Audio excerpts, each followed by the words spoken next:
ورجعت لكم يا حبايبي في الجزء الثاني.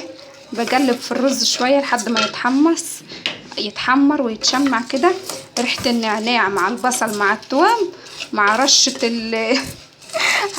حطيت رشه بهارات على فكره.